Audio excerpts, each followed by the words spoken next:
Sánchez, mi persona John Silva y Daniel Suárez. El tutor es el doctor Félix Barcas Negro. El contenido que les vamos a presentar va a ser definición, factores de riesgo, fisiopatología, etiología, hallazgos clínicos, manejo, complicaciones y la bibliografía. Entonces empezamos por la definición de ruptura de membrana. Básicamente, pues como su nombre lo dice, es una ruptura de las membranas ovulares, el cual va a permitir una fuga que puede ser un flujo vaginal continuo o abundante antes de que inicie el trabajo del parto. Lo vamos a clasificar dependiendo de unas situaciones. La primera es que sea pretérmino, o sea, antes de las 37 semanas. La segunda es que sea prolongada, que dure más de 24 horas la ruptura. Previable, que es la que ocurre antes de las 24 semanas. Y la de término, que es después de 37 semanas. Es importante lograr diferenciar esto al momento de examinar al paciente, porque el manejo y las complicaciones se pueden controlar y minimizar dependiendo del estadio en el que esté el paciente. En cuanto a factores de riesgo, tenemos los más importantes, que es un antecedente de rotura, que haya tenido ya una rotura anteriormente. Esto va a generar que aumente el riesgo del próximo embarazo, en comparación pues, a mujeres que no hayan tenido esta complicación. También tenemos las infecciones del tracto genital e intrauterino. Esto va a aumentar considerablemente la posibilidad de tener una rotura prematura de membrana. Generalmente hay unos patógenos principales, en este caso no hablan de clamidia y gonorrea, pero después vamos a mencionar otros. También una hemorragia antes del parto, anomalías cervicales antes del embarazo como una insuficiencia cervical y procedimientos invasivos como una amniocentesis, que generalmente pues, su complicación puede ser una rotura de la misma. Procedimientos diagnósticos menores, pues también hay un riesgo, pero es considerablemente menor. También pacientes que fuman, aumenta el riesgo de 2 a 4 veces, y otros con un trauma agudo, embarazos múltiples y polidrámicos. En cuanto a la fisiopatología, tenemos que la patogénesis de esta condición es incierta.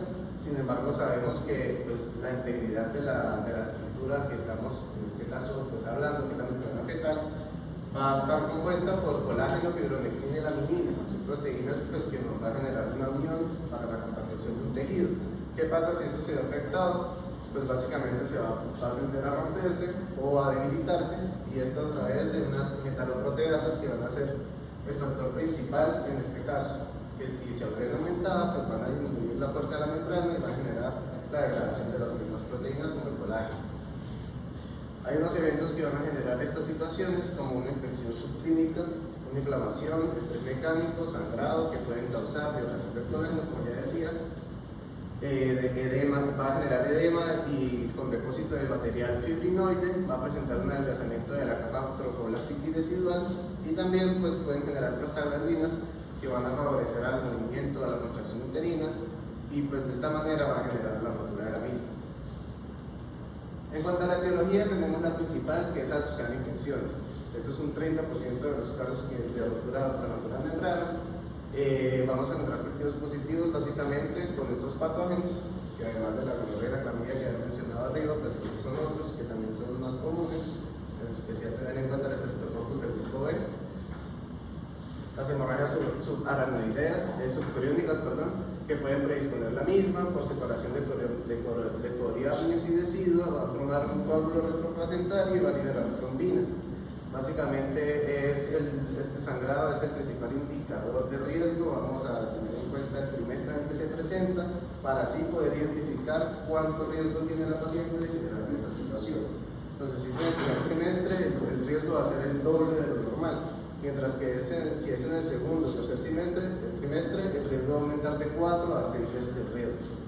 También vamos a tener en cuenta el estrato socioeconómico, ya que si el paciente pues, cuenta con un estrato bajo y una nutrición inadecuada, va a aumentar el riesgo de rotura también.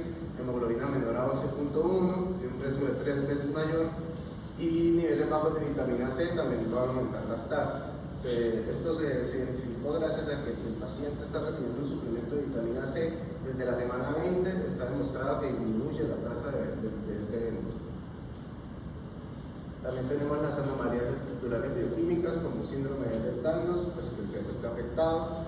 Si el embarazo anterior llegó a término sin rotura, pues tiene una referencia del 4%, lo cual es baja. Sin embargo, si ya tiene antecedentes, el riesgo va a aumentar de 6 a 13 veces. Tabaquismo, que pacientes que fumen más de 10 cigarrillos aumentan el riesgo de 2 a 4 veces. Y también tenemos que tener en cuenta la raza. Mujeres afrodescendientes tienen un riesgo mayor por predisposición genética, mayor producción de la metaloproteasa. Bueno, respecto a los hallazgos clínicos, pues primero va a ser una historia clínica completa de la paciente y la forma de presentación clásica de estos pacientes que llegan como motivo de consulta que sienten que se les salió un chorro o lo dicen básicamente como que se me rompió la fuente. Entonces, normalmente este viene como un líquido transparente o amarillo pálido que sale a través del canal vaginal. Otra forma de presentación o por la cual llegan a la consulta es porque sienten una sensación de humedad a nivel vaginal o sienten que están saliendo pequeñas cantidades como de este líquido, pero igual esto se puede sacar con algunos otros diagnósticos diferenciales que vamos a mencionar más adelante. Entonces, ¿cómo vamos a realizar la exploración física? Primero vamos a mirar si está en trabajo de parto. Estos pacientes, pues, cuando es temprano, pues no van a estar en trabajo de parto, entonces se va a realizar una exploración del cuello a través de una a través del espéculo estéril. Este se debe realizar, se debe evitar la exploración vaginal, pues primero para evitar el riesgo de infecciones y pues disminuir el periodo de latencia. Lo otro es que como estándar oro pues vamos a tener la observación directa pues, de la fuga de este líquido que se va a acumular a través del fondo de la cavidad vaginal y pues esto sería el diagnóstico certero para una ruptura prematura de membranas. Ahora, si este líquido no es visible en el momento que estamos observando con el espéculo, vamos a realizar algunas maniobras de Valsalva que van a hacer pedirle a la paciente que tosa, presionarle la fase del útero para ver si logramos observar la salida de este líquido. Respecto a la ecografía, también es otro método que nos ayuda a diagnosticar y pues básicamente comparar el volumen de líquido en comparación con la edad gestacional. Eso se debe tener en cuenta que antes de realizar esta eco, pues debemos comparar con las otras ecografías que se le han realizado anteriormente a la paciente si tenía un volumen de líquido amniótico normal para la edad gestacional. Si es así y encontramos ahora unos oligodramios, podríamos sospechar o confirmar el diagnóstico de una ruptura prematura de membranas. Pues esto ya las definiciones se las saben, definir como una bolsa vertical máxima de líquido amniótico menor de 2 centímetros o un índice de líquido amniótico, una AFI, menor o igual a 5 centímetros. Y por otro lado, respecto a los laboratorios, pues esto van a ser un resultado completamente normal, entonces no es como que tengan algo que especificar mucho pues, en el momento de la exploración física de la paciente. Ahora ya para el diagnóstico, pues como lo había mencionado antes, teniendo en cuenta toda esta historia clínica y exploración, pues entonces lo primero, pues observar la acumulación de líquido amniótico en la bóveda vaginal posterior. Ese es el estándar oro, acumulación de este líquido en esta bolsa. Y pues si no se observa lo que habíamos mencionado antes sobre las maniobras de Valsalva. Y pues sería como un flujograma de cómo sería la forma de diagnosticar este evento. Entonces, lo primero es realizar la observación con un espéculo estéril que está arriba. Realizar esta observación. Si vemos directamente que hay acumulación de líquido, pues diagnosticamos una ruptura prematura de membrana de una vez. Ahora, si no lo observamos, pues se le pide a la paciente que realice estas maniobras y si se observa también pues el diagnóstico de la ruptura prematura. Ahora, cuando no se observa, pues se realiza una ecografía.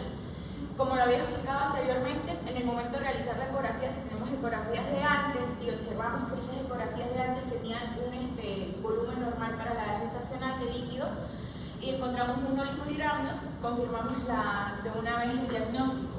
Ahora, si encontramos un polidramios, lo tomamos como un diagnóstico de exclusión y pues vamos a evaluar otras patologías que estén relacionadas con esta clínica.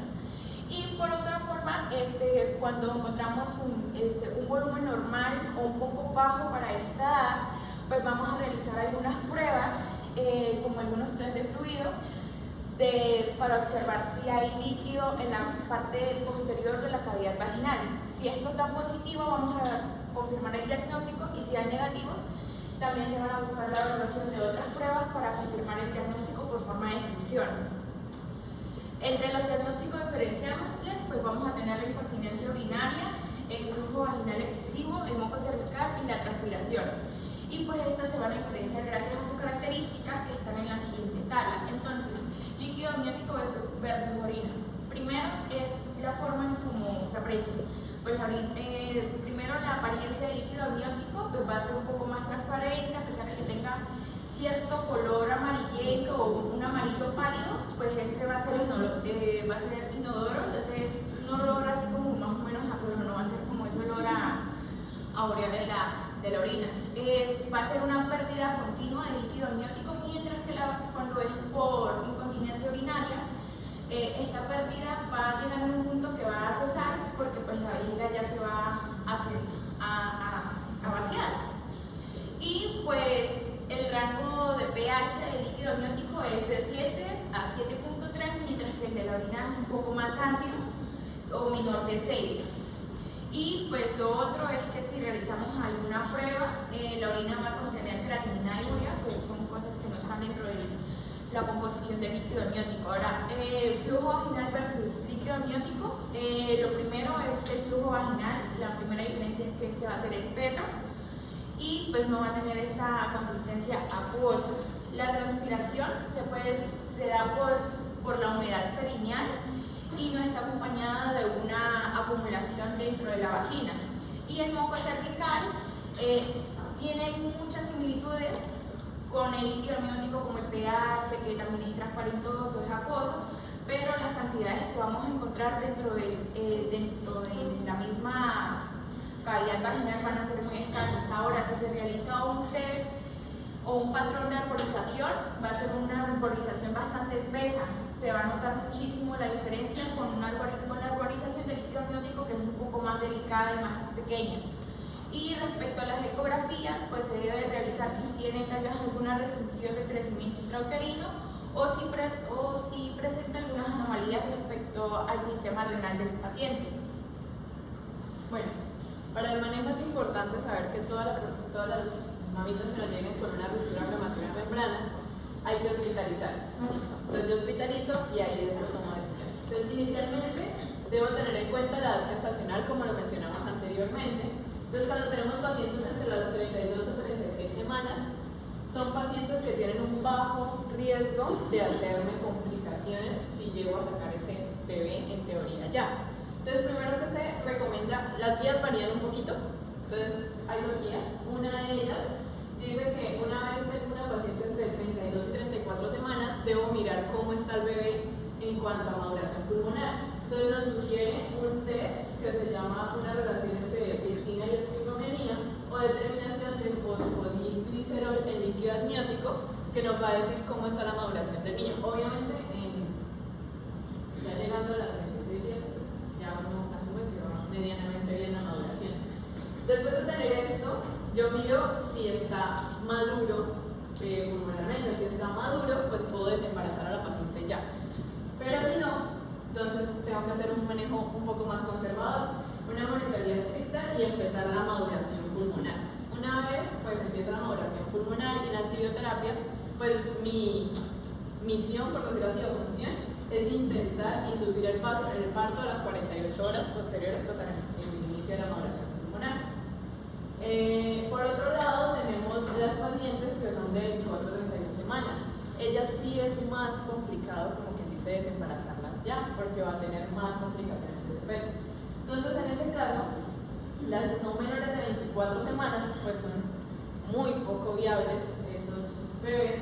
Entonces, hay que primero decirle a la paciente los riesgos que hay, tanto si la desembarazo ya, los riesgos que hay para ella, como los riesgos que hay para el bebé, como si deseo esperar, los riesgos también de infecciones que puede llegar a tener ese bebé. Entonces, siempre comunicarle a la paciente la situación en la que estamos, hablarle de que puede terminar, si llegamos a esperar, puede terminar el bebé con enterocolitis desplazante, síndrome de membrana hialina, hemorragia intraventricular, sepsis o la misma muerte. importante tener en cuenta estos factores de riesgo y mostrárselos a la paciente para que cualquier eventualidad, pues ella sepa que estamos ante una situación de riesgo. Entonces, para el manejo pretérmino, nos proponen pues 3 casos.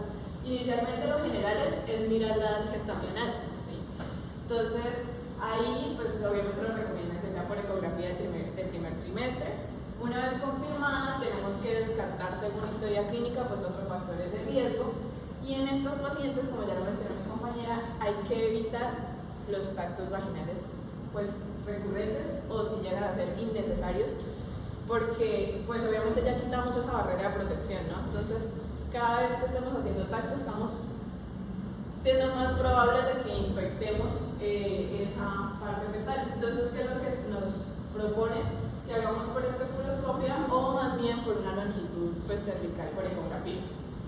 En los paraclínicos nos recomiendan el hemograma, la PCR. Las pruebas de coagulación son si no tiene actualización en los últimos 2 meses. Si la paciente me llega sin pruebas de coagulación en los últimos 2 meses, pues le mando esas. El monitoreo, que sí o sí hay que mirar si hay bienestar fetal. Y pues la ecografía básica para mirar pues, el estadio, la biometría, cómo está ese bebé en cuanto a peso. Por otro lado está la antibioterapia. Esta se inicia.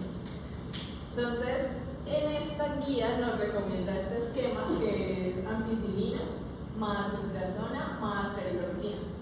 Sin embargo, más abajo les muestro la que usamos aquí.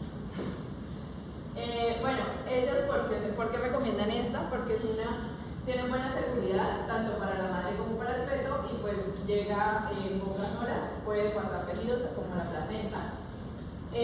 También, digamos, en el caso de alergias, pues tenemos otra combinación en cuanto a alergias a la penicilina, y lo importante es que cuando yo estoy haciendo la evaluación, como ya lo mencionó mi compañera, el líquido debe ser claro, no debe oler feo. Si yo veo criterios, que yo más abajo te los digo, de corionitis o infección de la parte del líquido amniótico, no debo esperar desembarazo. ¿Listo? Independientemente de la edad gestacional, hay corionitis, desembarazar de una vez. En el caso de que yo desee esperar, entonces hay que mirar 2 cosas. Uno, si hay actividad uterina. Si hay actividad uterina, está teniendo contracciones, pues yo debo dar tocolíticos, que son para parar, como quien dice, entre comillas, esa actividad uterina y que me dé tiempo de hacer maduración pulmonar. Si no tiene actividad uterina, no tengo por qué dar tocolíticos. Sin embargo, este uso de tocolíticos es bastante controvertido. Hay quienes lo recomiendan, hay quienes no, pero pues así como en medianamente consenso es eso. Si hay actividad uterina y voy a hacer maduración pulmonar, pongo tocolíticos. Si no hay, los corticoides, eso es para las semanas entre 24 a 34, son pues obviamente para hacer la maduración pulmonar. Este es el esquema que recomiendan: la dexametasona 12 miligramos intramuscular por cada 24 horas, las dosis, o la dexametasona. El sulfato de magnesio, como lo acabamos de ver, para la neuroprotección del bebé. Entonces, como ya lo vimos, puede ser que la cabecita del bebé no esté preparada para las presiones que se van a hacer. Entonces, sea el sulfato de magnesio, sobre todo entre las embarazadas de 24 a 34 semanas, un esquema de 4 miligramos cada 20 minutos, como pues dosis, y luego se hace un seguimiento vulgar. La profilaxis, la que recomienda la guía de ginecobstetricia, que es la que más todo se usa acá, es la ampicilina más la eritromicina, o la ampicilina genta, creo que es también la otra. Eritromicina. Es ampicilina y eritromicina. Ampicilina y eritromicina, bueno, cada 6 horas por 48 horas, o amoxicilina cada 8 y eritromicina, dependiendo de cuál vayamos a usar. ¿Y qué es lo que pasa? Que debemos hacer pues una colonización, saber pues un cultivo de qué es lo que vamos a estar tratando. Entonces es un cultivo rectovaginal. Este normalmente se lo mandamos, como ustedes se han dado cuenta en la clínica, se lo mandamos ya a todas las pacienticas que van a tener bebé, como para evaluar ese riesgo.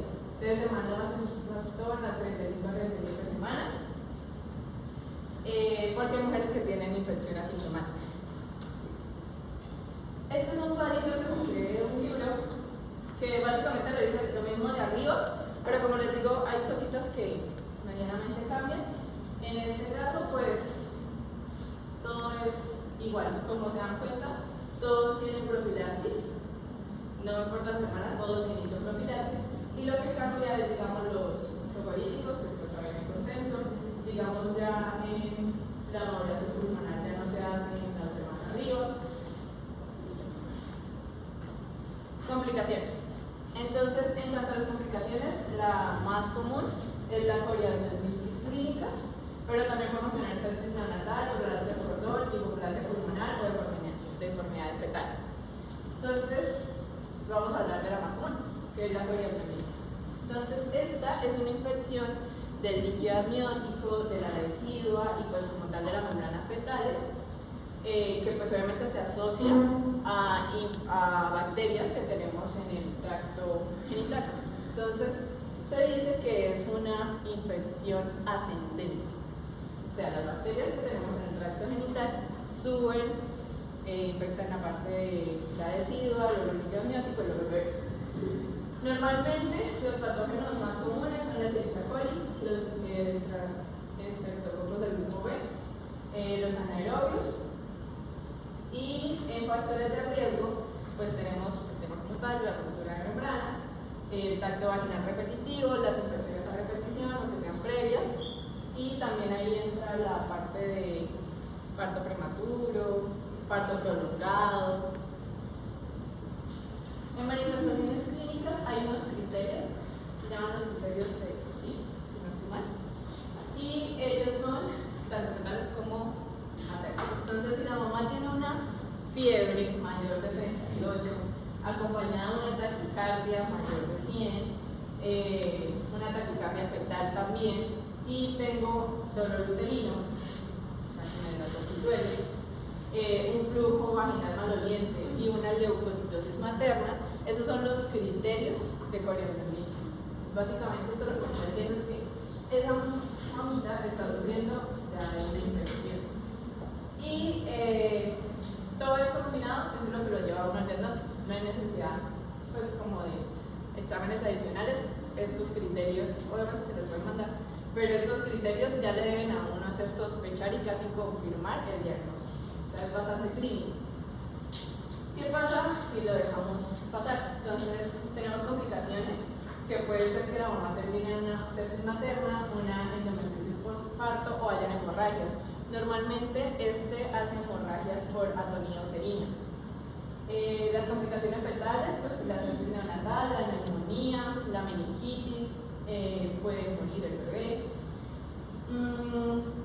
También, pues en no está indicado o contraindicado, no está contraindicado pues el parto vaginal, pero pues en estos casos sí, ya pues hay quienes prefieren la cesárea, la verdad. O sea, hay como un consenso de que mejor cesárea. Sin embargo, hay días que dicen que no está contraindicado la parte del parto vaginal.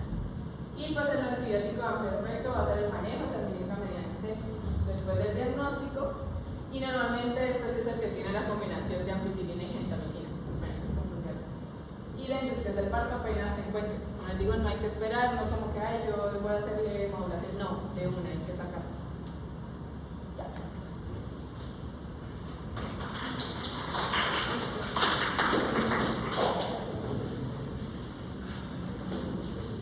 Entonces, con respecto a lo de ruptura prematura de membranas, se define como la pérdida de la continuidad de las membranas ovulares y que se va a ver traducida en la pérdida de líquido amniótico.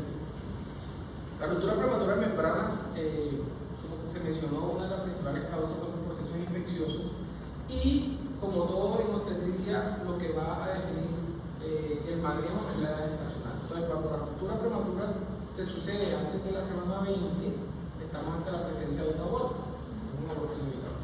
Entonces, ya después de ahí, hasta la semana 24, semana 28, semana 32 a la 34, después de la semana 34, definitivamente hay que evaluar varias condiciones por los riesgos que se tienen de colitis, de defectos faciales en el bebé, por al hacer la colitis necrotizante, por la hemorragia cerebral del bebé, etc. Pero aquí hay dos puntos importantes, que es la maduración pulmonar y la profilaxis antibiótica.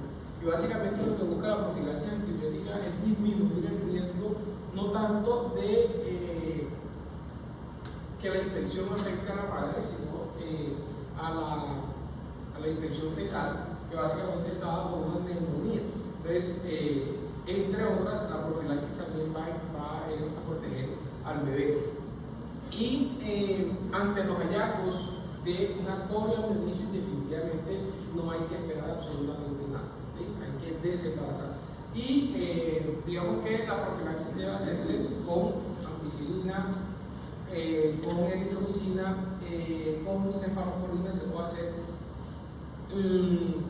Y algo, lo de la gentamicina, digamos que no es del todo recomendable por el efecto teratogénico que puede tener en el riñón del bebé. Entonces, si tiene una ruptura, le damos gentamicina, eso también es riesgo tóxico para el bebé no orina, en fin, entonces va a ser más orinohidrámeos. Entonces, digamos que la gentamicina no debe ser el antibiótico de elección. Y lo otro es lo que tú mencionabas de lo de la vía del parto, que parece que es más cesárea.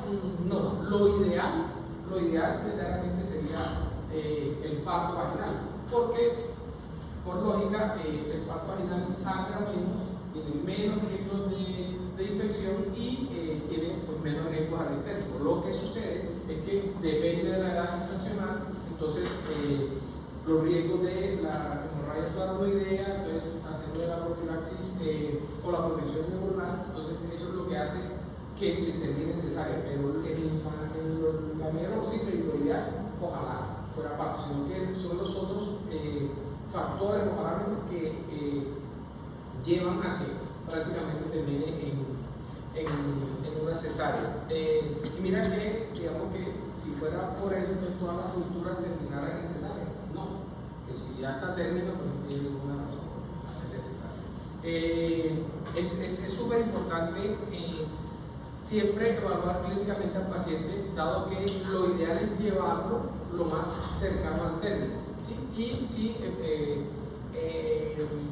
digamos hacerlo de la relación de los cuerpos laterales, lo de la lecitina de fibromielina, para saber si hay maduración pulmonar. Digamos que es más dispendioso, digamos, tomar la muestra del amniótico, someterla a estudio, etcétera, para ver si hay maduración pulmonar, que si tiene menos de 36 semanas seguramente no hay maduración pulmonar. Hagamos maduración, ya sea con betametasona, con dexametasona, garantizamos la maduración pulmonar. Y eso sí, lo ideal de la maduración pulmonar es esperar 48 a 72 horas para desembarazar, que es cuando se logra el pico máximo de la acción del corticoide para lo de la maduración pulmonar, y es lo que toca hacer.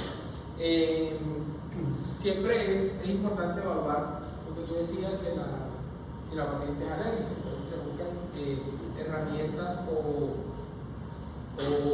alternativas que nos ayuden para que no, digamos, afecten a la madre con sus alergias, etc. Entonces, si tengan alguna pregunta o duda respecto a la lectura.